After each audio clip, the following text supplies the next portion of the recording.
नमस्कार मेरे प्यारे दोस्तों। हम सब एक बात कहते हैं, परमात्मा नहीं मिल रहा, परमात्मा नहीं मिल रहा, मुक्ति नहीं मिल रही, दुखों का अंत नहीं हो रहा, मरे जा रहे हैं, जीवन नर्क हो गया है। मगर कभी हम अपने आप से पूछते हैं कि हम इसे छोड़ना चाहते हैं? क्या हम इससे मुक्त होना चाहते हैं? तो उत्तर आता है कि हाँ, हम मुक्त होना चाहते हैं। बिल्कुल, दुख में क्यों जिएंगे? हम मुक्त होना चाहते हैं। हम दुख में क्यों जिए? हम नर्क क्यों जिए? हम ये बेकार की बातों में क्यों फंसे रहे? जो उत्तर आता है कि हाँ, मुक्ति चाहिए, मगर ये उत्तर ऊपर ऊपर का होता है।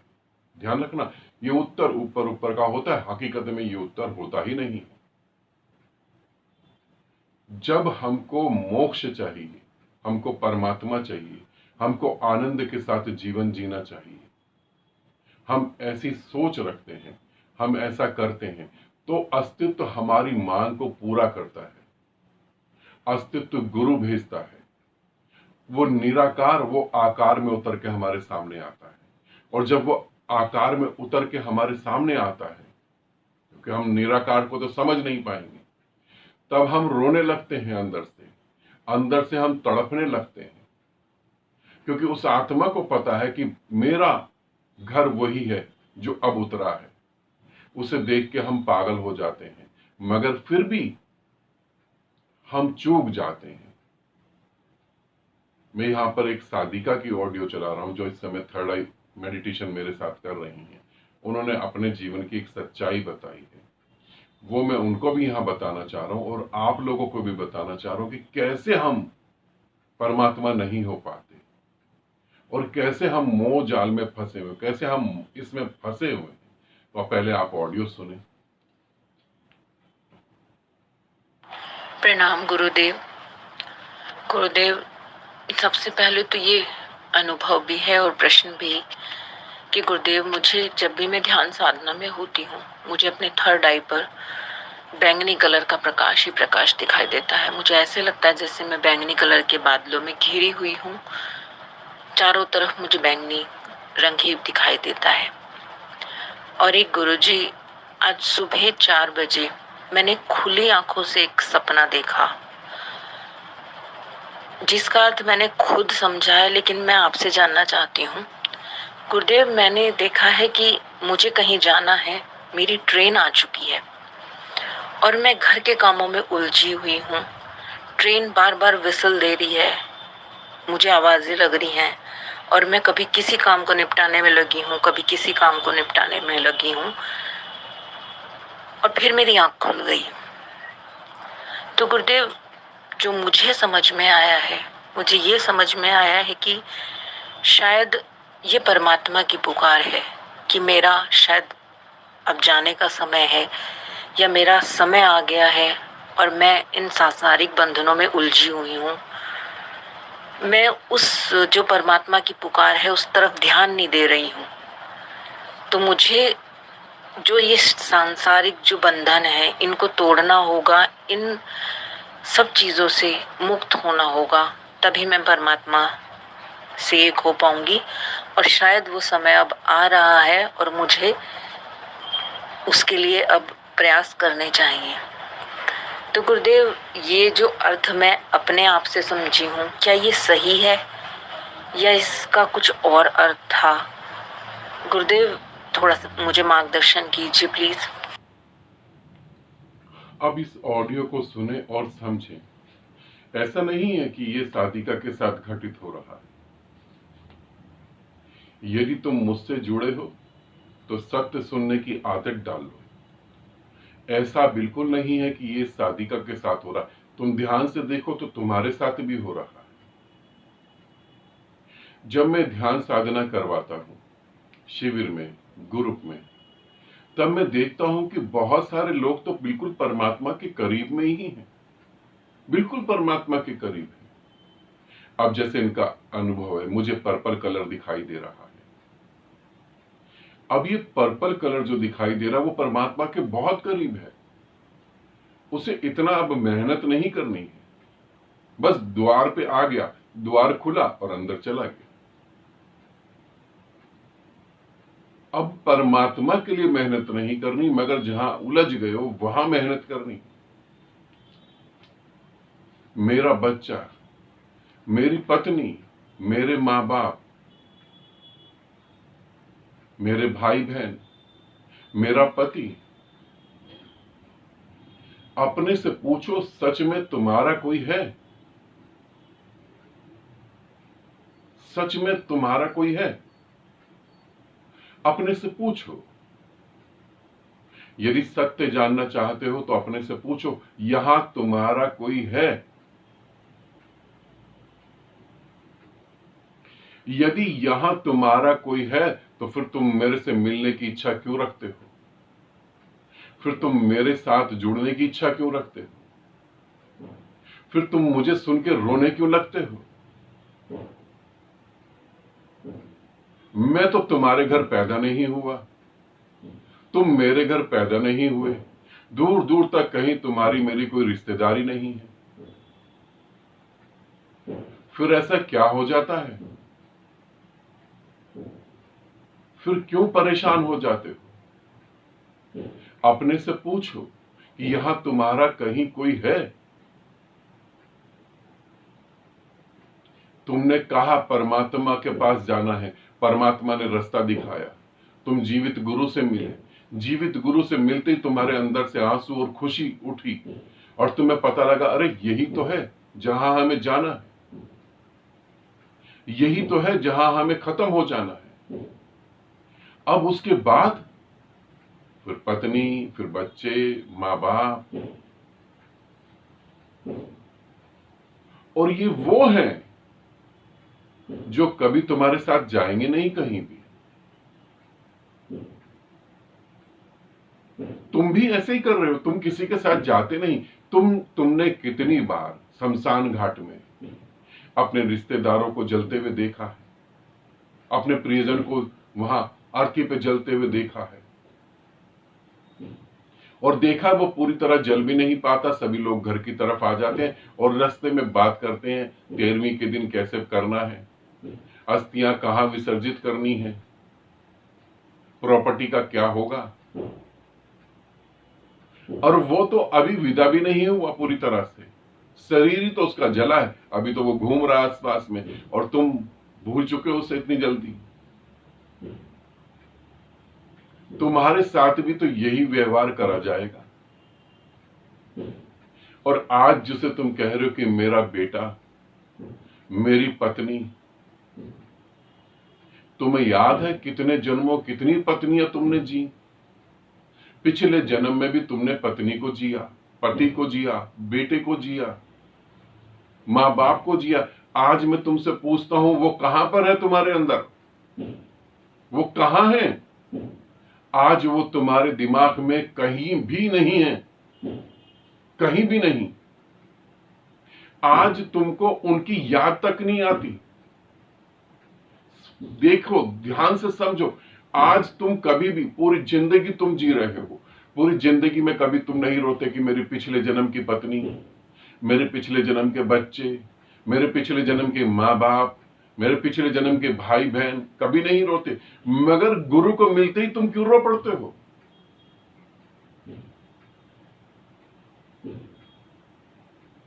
क्यों तुम्हारी आंख में आंसू आ जाते हैं? फिर क्यों तुम्हें ऐसा लगता है कि इसी को तो हम ढूंढ रहे थे? तुम्हारा यहां है कौन? और इतना करीब आने के बाद भी तुम ये कहो कि मैं मोह माया में फंसा हूं, आप निकाल दें।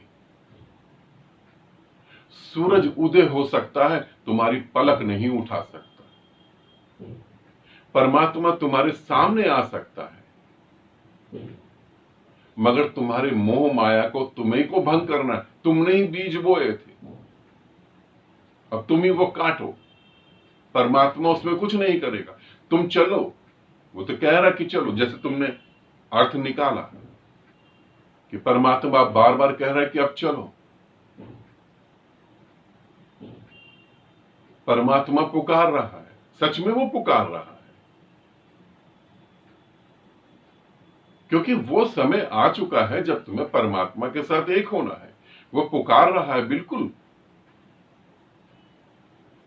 तुम जहां भी हो कंफर्टेबल नहीं हो, चाहे अपने को तुम कितना भी धोखा दे लो। एक मेरे अंकल है, उनके बारे में बताता हूं, समझो थोड़ा सा। मेरे अंकल एक बहुत बड़ी संस्था से जुड़े हुए हैं। वहां उनके गुरु उनको एक बात समझाते हैं। गुरु बताते हैं कि एक है यमराज और एक है गुरु अर्थात परमात्मा। यमराज क्या करता है? तुम मांगो पैसा, सोना चांदी, पत्नी, बच्चे, लड़का लड़की, यमराज तुम्हें सब कुछ देने को तैयार है, क्योंकि तुम उसके अंडर में रहोगे।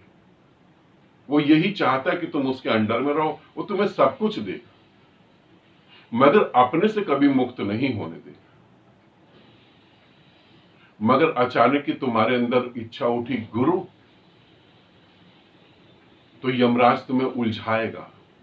गुरु के पास जाकर कुछ और नहीं मांगना, सिर्फ धन दौलत मांगना, सोना चांदी मांगना। मगर जब तुम गुरु के पास जाते हो तो तुम्हें पहली बार पता लगता है कि अरे ये जीवन है, सोना चांदी नहीं, हीरे ज्वारात नहीं, ये जीवन है। पहली बार जीवन की झलक मिलती है। मगर यम जो है, यमराज जो है, वो कभी ये नहीं चाहता। अब जब तुम गुरु से मिलते हो, अब एक तरफ गुरु खड़ा है और एक तरफ यमराज है। तुमको दोनों में से किसी एक को चुनना है, और 99% हम लोग यमराज को ही चुनते हैं। उन्होंने इस तरीके से बताया, यमराज अर्थात यमराज जैसा कहीं कुछ है नहीं। ऐसा नहीं कोई व्यक्ति काले भैंसे पे बैठ के आ रहा है, तुम्हारे प्राण हर के ले जा रहा है, मात्र कल्पना है, ऐसा नहीं है। मगर नेचर जो है, जिस धरती से तुमने खाना खाया, जिस धरती का तुमने पानी पिया, नेचर जो है, नेचर अपने आप से तुम्हें कभी मुक्त नहीं होने देगा। ये कदम तो तुम्हें उठाना पड़ेगा, ये तो तुम्हें सोचना पड़ेगा। इसमें गुरु भी कुछ नहीं कर सकता। तुम्हें अपने अनुभव से सीखना पड़ेगा। जिनके साथ तुम पूरा जीवन जीकर आए हो और मर गए हो और दोबारा जन्म लिया है, आज वो तुम्हारी सोच में कहीं नहीं है। अब तुम सोचो कि ये पत्नी, मेरी पत्नी ना मुझसे छूट जाए, भले परमात्मा छूट जाए। जब तुम मरोगे तो ये पत्नी को, पति को, अपने बेटे को, अपने मां बाप को, जब तुम मरोगे किसको ले जाओगे? किसको ले जाओगे तुम? और आगे जब तुम्हें मिलेगा, जब आगे तुम्हें नई पत्नी मिलेगी, नया पति मिलेगा, नए बच्चे मिलेंगे, तो तुम इन्हें याद करोगे? कभी सोचो, कभी याद करोगे? कभी तुम्हें याद आएगी इनकी कि मैं पीछे भी कुछ छोड़ के आ गया, कि कैसे जब मैं मरा तो मेरा बेटा तड़प तड़प के रो रहा था? कभी याद आई? तुम आगे जाओगे तो इनको याद करोगे? याद नहीं करोगे। फिर तुम कैसे रुक गए और क्यों रुक गए?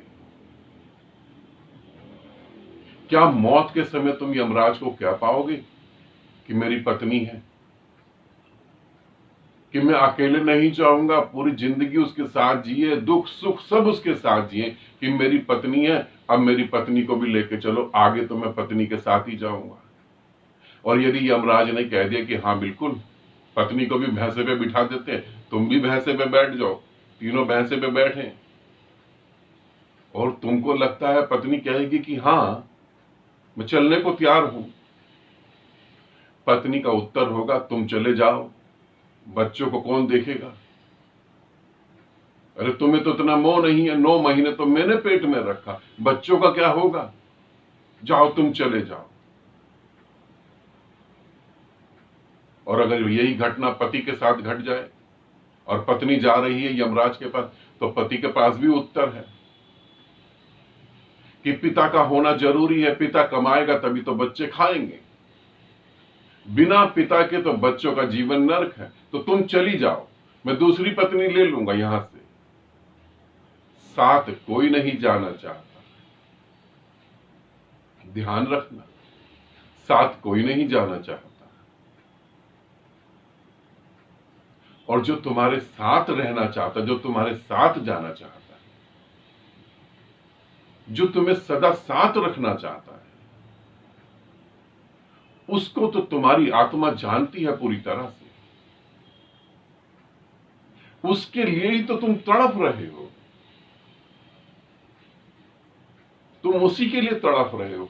क्यों ऐसा हो जाता है कि जब तुम देखते हो तो तुम पागल से हो जाते हो?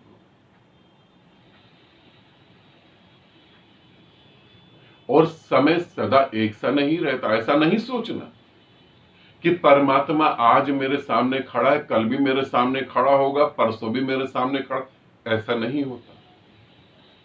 वो तुम्हारी बात से समझता है कि अभी इसको जरूरत नहीं है, और वो चल पड़ता है आगे। सद्गुरु मिल जाए जीवन में, ये बहुत सौभाग्य की बात है।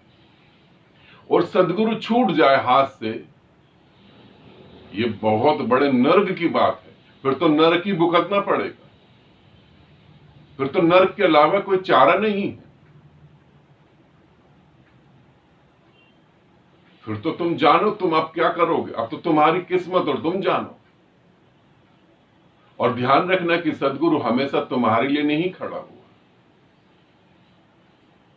अनंत ब्रह्मांड है, अनंत ब्रह्मांडों में अनंत साधक हैं, अनंत साधकों को मोक्ष में जाना है। अनंत अनंत है सब कुछ। सद्गुरु सिर्फ तुम्हारे लिए नहीं खड़ा। मोह कैसे खत्म होगा? तुम करना चाहोगे तो खत्म हो जाएगा। अब मैं साधिका के प्रश्न की बात करता हूं। पर्पल कलर जिसे दिखाई देता है, यह अंतिम कलर है। इसका अर्थ हुआ परमात्मा के तुम एकदम नजदीक हो। कभी भी परमात्मा घटित हो सकता है, मगर घटित नहीं होगा, क्योंकि हमारा भाव दशा, हमारा दृश्य, हम जो देख रहे हैं वो एकदम अलग दिशा में है। फिर क्या गुरुदेव, जो मैंने देखा सपना वो बिल्कुल ठीक था क्या? जो मेरे को दिखाई दिया वो बिल्कुल ठीक था? परमात्मा पुकार रहा है और मैं घर के काम में उलझी हुई हूं। तुम पहले भी घर के ही काम में उलझे थे, तुम घर को समझ ही नहीं पाए। ये ऐसा अंधा कुआं है, इसे भरते भरते मर जाओगे। इस कुएं को भरते भरते मर जाओगे, ये कोई नहीं भर पाया।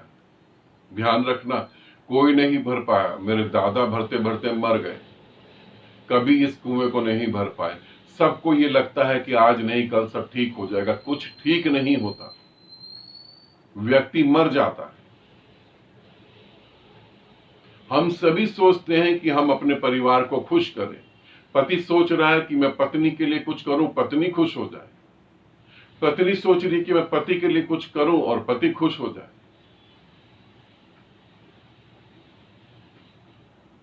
खुशियां तुम्हारे पास होनी तो चाहिए, तभी तो तुम दूसरे को दे पाओगे। तुम्हारे पास खुशियां नहीं है, तुम्हारे पास दूसरे के अहंकार को तृप्त करने के तरीके हैं जो ज्यादा देर तक नहीं चलते हैं। खुशियां नहीं दे रहे हो, दूसरे के अहंकार को तृप्त करने के तरीके हैं, और वही तरीके तुम काम कर रहे हो। पत्नी ने कहा तुम इससे बात नहीं करो, ठीक है नहीं करते, छोड़ दिया।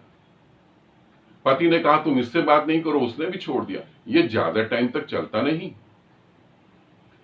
तुम कब जागोगे? और फिर साधिका ने बताया कि फिर मैं जाग गई। जब मैं जाग गई, ना तो घर का काम कर रही हूं, ना परमात्मा है कहीं, ना कोई पुकार रहा है, सब कुछ खत्म हो गया। मगर आंख खोलकर जो सपना तुम देख रहे हो, इससे कब जागोगे? तुम कब ये जान पाओगे कि जो तुम जी रहे हो वो सिर्फ एक खेल है, वो सिर्फ एक कल्पना है?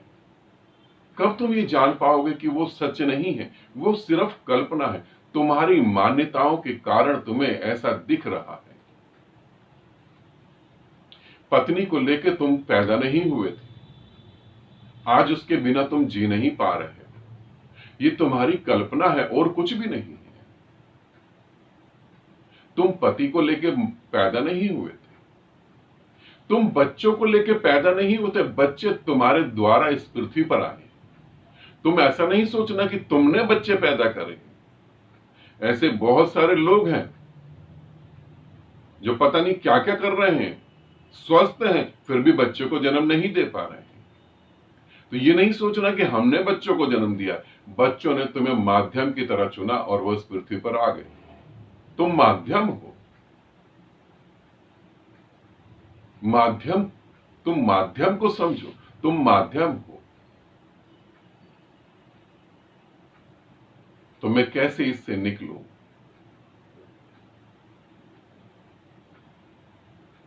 जब कोई साधक पूछता है कि मैं मोह से कैसे मुक्त हूं, कि मैं वासनाओं से कैसे मुक्त हूं, तो उसका सीधा सा मतलब होता कि अभी उसको उसके दुख का पता नहीं लग रहा है, अभी उसको उसकी पीड़ा नहीं दिखाई दे रही है, अभी उसे ये नहीं दिखाई दे रहा कि कितनी दर्दनाक मौत होती है।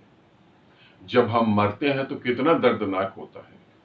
आज जिसे हम अपना बेटा कह रहे हैं, आज जिसे हम अपनी पत्नी कह रहे हैं, जब हम बीमार पड़ते हैं, लाचार हो जाते हैं, उन पे निर्भर होते हैं, तो वो भी एक लिमिट तक चीजें करते हैं, उसके बाद वो भी कहते हैं इससे अच्छा तो परमात्मा इसे उठा ही ले।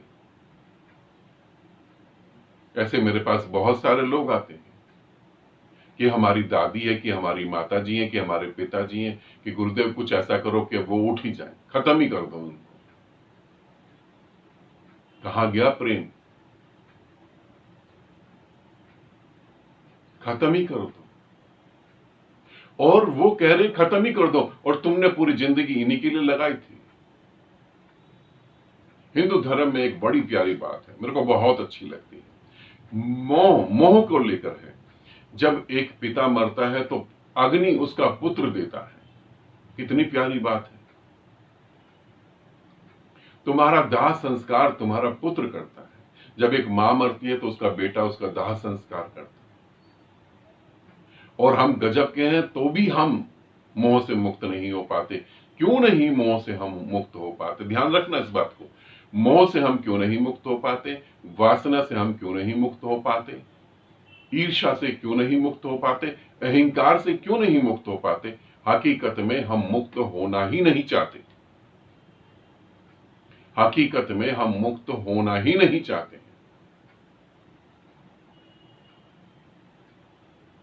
क्योंकि अभी हमको उसके दुख नहीं दिखाई दे रहे, अभी हमको उसकी पीड़ा नहीं महसूस हो रही। और जब तक आपको पीड़ा महसूस नहीं होती तब तक आप वहां से हटते नहीं। और पीड़ा महसूस होने के बाद भी मैं कहूं कि आप वहां से हट जाते हैं, ये भी गलत है। आपको जब पीड़ा महसूस होती है तो आप दूसरे उपाय करते हैं। आप कहते हैं ये व्यक्ति गलत होगा, मेरे बच्चों को पालन पोषण में गड़बड़ होगी, परवरिश ही गलत हो गई मेरे से, इसलिए बच्चे ऐसा बर्ताव कर रहे हैं।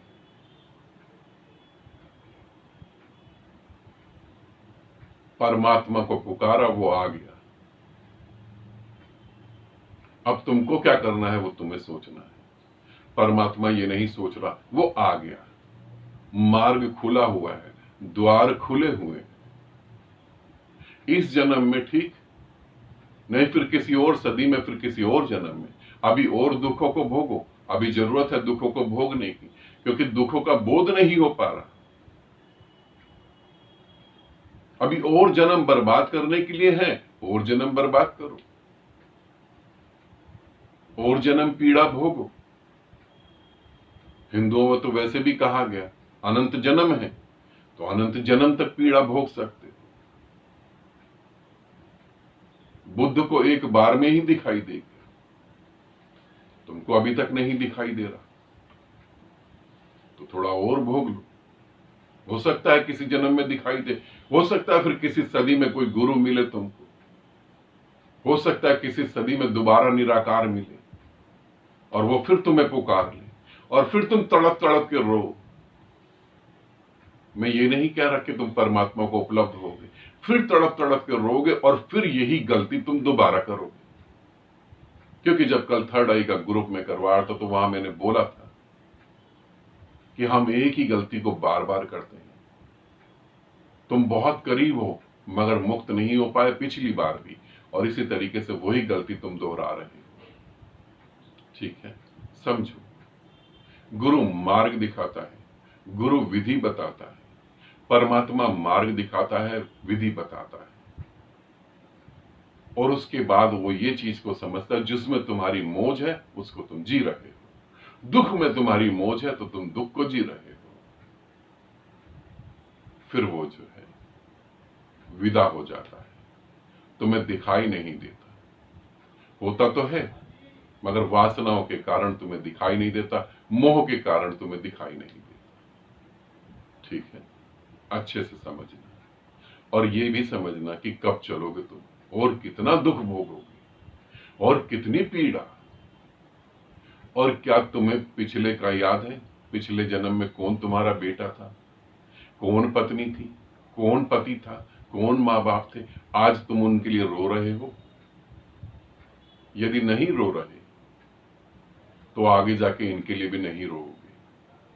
ठीक है, आनंदित रहो, सदा खुश रहो, बहुत बहुत प्रेम आप सभी को।